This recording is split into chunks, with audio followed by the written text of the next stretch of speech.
Buenas tardes. Muchísimas gracias al comité organizador por invitarme a participar del Congreso. Es en verdad un placer para mí poder acompañarles en esta tarde. Les estaré hablando acerca de la evaluación cognitiva post-COVID, retos en prevención.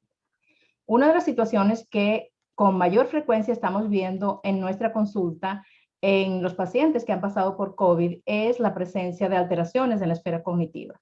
Esto no solamente lo observamos en pacientes adultos mayores, sino que lo estamos encontrando en pacientes de todas las edades y muchas veces interfiere con la posibilidad de reintegrarse a su vida laboral, a sus actividades cotidianas y están generando bastante dificultad que es importante que nosotros podamos identificar y que nosotros podamos intervenir para poder ayudar a que estas personas puedan llevar una mejor calidad de vida. Estos síntomas los podemos observar en distintas etapas de la infección. En la etapa aguda vamos a encontrar confusión y alteraciones de la conciencia, que son dos de los indicadores quizás más frecuentes que podemos observar. Y esto no solamente se circunscribe a esta etapa. Posteriormente seguiremos viendo síntomas neurológicos continuos, como puede ser el síndrome disejecutivo o niebla cerebral, que está ampliamente descrito en todas las investigaciones que se vienen publicando en relación a este tema y que también lo vemos a diario en nuestra consulta porque realmente es bastante frecuente lo que estamos encontrando en esta línea. El brain fog, la ansiedad de nueva aparición, la depresión, la psicosis, las convulsiones e incluso el comportamiento suicida está descrito por este estudio que aquí les presento como síntomas que vamos a estar viendo con muchísima frecuencia en el paciente post-COVID. Durante y después de los síntomas respiratorios, incluso hablándose de que esto no tiene relación con la insuficiencia respiratoria, sino que son síntomas que se presentan independiente de esta condición. El síndrome que vamos a estar encontrando en los pacientes post-COVID puede estar presente incluso en un amplio rango que va, dependiendo de los estudios, del 20 al 70%, y que lo vamos a encontrar, que van a presentar estas alteraciones y que lo vamos a encontrar en adultos jóvenes, incluso meses después de que hayan superado la etapa infecciosa. Es bien importante tener esto en cuenta porque estos síntomas pueden resultar bastante limitantes para la vida del paciente y necesitan ser atendidos y necesita rehabilitación que pueda ayudarlos a ir superándolo de la manera más rápida posible. Cuando hablamos de brain fog, nos estamos refiriendo a que los síntomas que con mayor frecuencia veremos en esta etapa son fallas en la atención y concentración, en la memoria, que pueden incluir tanto la parte de almacenamiento como la parte de recuperación de información, dificultades para procesar y comprender la información, habilidades visuales y espaciales que pueden estar comprometidas, capacidades para calcular, habilidades de funcionamiento ejecutivo como son organizar, resolver problemas, planificar y confusión mental. Como vemos, todos estos síntomas indiscutiblemente van a interferir con la posibilidad de que esta persona pueda desenvolverse de manera apropiada en el campo laboral y en el campo familiar, social, realmente en todas las esferas de la vida, y pueden ser bastante complicadas. Hay muchos pacientes que describen como fallas en la memoria, fallas en la capacidad de poder ejecutar las distintas tareas que tienen asignadas, interfieren con su funcionamiento, y esto por supuesto genera a su vez ansiedad, muchísima angustia, y por supuesto va limitando su capacidad de funcionamiento con todas las implicaciones que esto conlleva. Se ha visto también la descripción, es que la mayoría de los estudios describen prácticamente síntomas similares. Vemos déficit de atención, déficit en funciones ejecutivas, incluyendo memoria de trabajo, incluyendo atención dividida, incluyendo la parte de orientación. También se ha observado bastantes fallas en la parte de orientación que pueden estar presentes en estos pacientes. Y esto en pacientes jóvenes, en pacientes en edad avanzada también, pero está descrito incluso en pacientes muy jóvenes y es bien importante tenerlo en cuenta. Otro de los temas que se está viendo con importante preocupación, que ya se conversó en la presentación anterior, es la repercusión que pueda esto tener a largo plazo, ya que podría incluir un mayor riesgo de desarrollar demencia tipo Alzheimer. Y esto, por supuesto, es una alerta que nosotros tenemos que tener en cuenta porque son pacientes que requieren ser observados y que requieren seguimiento y requieren intervención precoz para poder realmente ayudar dentro de lo posible a que puedan tener una mejor evolución. Este consorcio está realizando una interesante investigación en donde se está recogiendo datos de distintos países y donde se ha encontrado que la asociación entre el COVID-19 y los déficits cognitivos persistentes, incluyendo aceleración de los síntomas de la enfermedad de Alzheimer, está observándose cada vez con mayor frecuencia. Es decir, el paciente que pasa por COVID, por supuesto, tiene ya las condiciones para desarrollar la enfermedad de Alzheimer. Este ha sido un precipitante importante para poder acelerar la presencia de la enfermedad. Los hallazgos en adultos mayores con frecuencia sufren deterioro cognitivo persistente, incluida la falta persistente del olfato, que se convierte en uno de los indicadores de alerta para deterioro cognitivo en pacientes de edades avanzadas. Estos pacientes que ellos han estado dentro de todo el proceso que vienen revisando, tienen un riesgo importante de acelerar todos los síntomas relacionados con la enfermedad de Alzheimer. Esto hay que tenerlo bien en alerta porque cuando el paciente pasa por COVID, muchas veces al recuperarse de la infección, no se le da el seguimiento cercano del funcionamiento cognitivo, ya que no es la prioridad que se considera en este momento y sin embargo es uno de los indicadores que estamos viendo de bastante riesgo. Esto lo describen distintos estudios. En este otro tenemos que la aparición de fallas cognitivas en los meses posteriores, ya no estamos hablando durante la fase de infección, sino los meses posteriores a la alta hospitalaria, pueden encontrarse pacientes con alteraciones en la velocidad de procesamiento. El paciente empieza a ser más lento, menos productivo. Podemos ver fallas en la memoria verbal retardada. Podemos ver deficiencias también en todo lo que tiene que ver con el funcionamiento general del procesamiento de información. Este síndrome que se observa dentro de este cuadro de dificultad respiratoria lo vemos en pacientes que han pasado por gravedades importantes, es decir, que han pasado por síntomas graves durante el proceso, que son los que están descritos en este estudio. Mas, sin embargo, hemos encontrado que no solamente los que pasan por las alteraciones graves van a pasar por esta situación.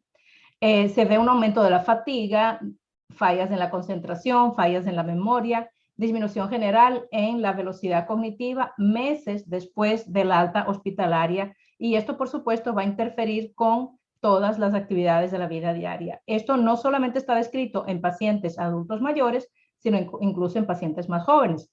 En este otro estudio tenemos que la incidencia estimada de secuelas neurológicas o psiquiátricas a los 6 meses de este grupo que fue estudiado acá, en comparación con otro tipo de infecciones respiratorias, era del 33.6% y el 12.8% recibe su primer diagnóstico de cualquier cuadro neurológico o psiquiátrico. Total que todo esto nos va llevando a evaluar cuáles son los principales pacientes, es decir, los principales indicadores de riesgo que nos llevan a una alerta en este sentido. No todos los pacientes van a tener riesgo de desarrollar alteraciones cognitivas, algunos afortunadamente no pasarán por este proceso, sin embargo hay otros que sí, y es importante saber cuáles tienen mayor riesgo precisamente para darles un seguimiento. Los que tienen indicadores premórbidos de factores de riesgo, como puede ser hipertensión, diabetes, obesidad, EPOC, también la manera como ellos pasaron por el proceso durante la infección, las complicaciones respiratorias, vasculares y neurológicas que se presentaron durante la infección, y también los que pasaron por cuidados intensivos, el hecho de estar sometidos a sedación prolongada, el aislamiento, el delirium, que es bastante frecuente dentro de esta fase. Todos estos van a ser factores de riesgo para que este paciente desarrolle alteraciones cognitivas. Por lo tanto, quienes han pasado por todos estos factores, es importante que les estemos dando seguimiento. Los factores de riesgo de COVID van a estar presentes en estos pacientes, y no solo en la etapa inicial, sino también pueden generar un deterioro funcional a largo plazo. Es fundamental entonces que nosotros evaluemos y controlemos a los sobrevivientes de COVID en busca de los posibles indicadores de alteración cognitiva para darles seguimiento desde etapas tempranas. se debe evaluar los déficits de manera general en todas las personas infectadas, incluyendo cuando sus síntomas hayan sido leves y de corta duración, incluso los asintomáticos. Es importante también que los asintomáticos en algunos estudios están descritos que también pueden desarrollar algunos de los síntomas cognitivos y por supuesto hay que darles atención. El seguimiento a largo plazo es fundamental para diseñar estrategias de rehabilitación neuropsicológica para reducir el impacto funcional de las secuelas cognitivas y ayudar a que estas personas puedan llevar una vida lo más saludable posible. Hay que estudiar el impacto de los aspectos emocionales también porque van asociados. Tanto los síntomas cognitivos como los emocionales van de la mano y por supuesto los unos potencian los otros y hay que atender a ambos. Y seguir por supuesto la evolución de los trastornos psicopatológicos que pudieran estar presentes. Hay un consenso que se realizó en Colombia bien interesante que les recomiendo que lo revisen, en donde dan una serie de pautas de los puntos de buena práctica para el seguimiento del paciente post-COVID en cuanto a síntomas cognitivos. Y lo que recomiendan es precisamente las evaluaciones que se realicen en todas las implicaciones neurológicas. Se recomiendan que todo paciente debe pasar por este tipo de evaluaciones. Los programas de rehabilitación de síndrome post-COVID deben ser individualizados y deben incluir los aspectos neuropsicológicos, neurocognitivos. La terapia ocupacional, la fonoaudiología, la fisioterapia y la neuropsicología debe ser parte de la intervención de estos pacientes. Se requieren estudios de seguimiento a largo plazo para dilucidar las trayectorias naturales de la recuperación de los pacientes que pasan por el SARS-CoV-2 y recomiendan que es importante las evaluaciones con escalas de screening. Ellos recomiendan o el Mini-Mental o el MoCA. Yo diría más bien que el MoCA porque el Mini-Mental es muy poco discriminativo cuando hablamos de pacientes relativamente jóvenes y en deterioro cognitivo leve. Entonces, hablamos de que cuando enfocamos la rehabilitación post-COVID, es importante, además de la rehabilitación respiratoria y física que vaya a requerir el paciente, incluir la rehabilitación neuropsicológica y la intervención emocional, porque estos son aspectos claves que van a estar presentes durante esta etapa. Entonces, para la evaluación es importante incluir primero el screening neuropsicológico, que puede ser con el MoCA, por ejemplo, y luego, dependiendo por supuesto, de la condición del paciente, la evaluación neuropsicológica completa, evaluación del estado emocional, que es clave porque los síntomas ansiosos, los síntomas depresivos, bien sabemos que son parte de esta etapa, y elaborar un plan personalizado de rehabilitación cognitiva que incluya la esfera emocional, es clave para ayudar dentro de este proceso a que el paciente pueda llevar una mejor evolución. La rehabilitación cognitiva que se realiza puede ser, por supuesto, presencial, es lo ideal, pero dadas las circunstancias actuales, la telerehabilitación cognitiva es una de las estrategias de intervención que está dando muy buenos resultados y que puede ser muy útil tanto en adultos mayores como también en población joven que pueda presentar alteraciones cognitivas.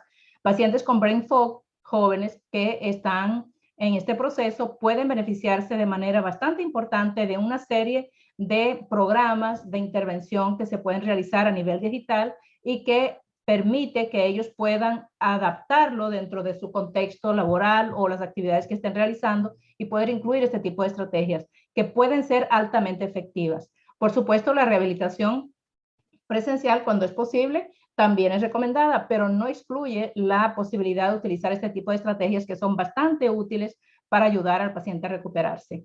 La intervención psicoterapéutica, que es parte de este proceso, ya que lo cognitivo va indiscutiblemente de lo efectivo, y si tenemos un paciente ansioso o depresivo, obviamente va a tener mayores complicaciones a nivel cognitivo, por eso es clave incluir la parte emocional y aprovechar en este momento en que todavía no tenemos la posibilidad de realizar toda la intervención presencial, pues aprovechar los recursos también digitales para este tipo de intervenciones. Total que esta sería una de las maneras en que nosotros podemos no solamente ayudar al paciente a tener una mejor calidad de vida, sino prevenir. La idea es la intervención temprana, la intervención precoz, la identificación a tiempo para poder darle seguimiento a estos pacientes y poder garantizar una mejor calidad de vida. Así que agradezco mucho su atención, espero que bueno, que haya aclarado alguna de las dudas y las preguntas que puedan tener, estoy a la orden para aclararlas. Muchas gracias.